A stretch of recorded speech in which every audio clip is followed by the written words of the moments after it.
বিয়ের পর ভেবেছিলাম শ্বশুরবাড়ি হবে আমার দ্বিতীয় বাড়ি, আর শাশুড়ি হবেন আমার মায়ের মতো। কিন্তু ধীরে ধীরে বুঝলাম মা আর শাশুড়ির ভালোবাসা এক নয়। মা যেখানে আমার এক প্লেট ভাত না খাওয়ায় সারা রাত ঘুমাতে পারতেন না, সেখানে শাশুড়ি সকালে উঠেই বলে দিতেন, তোমার মতো বউ থাকলে সংসার বরবাদ হতেই বাধ্য। একটা ভুল করলেই মায়ের চোখে জল আসতো, কিন্তু শাশুড়ির চোখে শুধু তিরস্কার। বাবার বাড়িতে আমি ছিলাম মেয়ে, এখানে আমি শুধু এক বউ। দিনের পর দিন চেষ্টা করেছি ওনার মন জয় করতে। রান্নাঘরে কাজ করেছি, সংসারে মিশেছি, চুপ থেকেছি অপমানের পরও। কিন্তু যত দিয়েছি ততই অপমান পেয়েছি।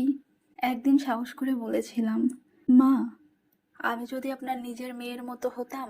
ওনার ঠোঁটের হালকা হাসি বললেন, মেয়ে নিজের ঘরে থাকে, বউ থাকে অন্যের ঘরে, তুলনা করো না।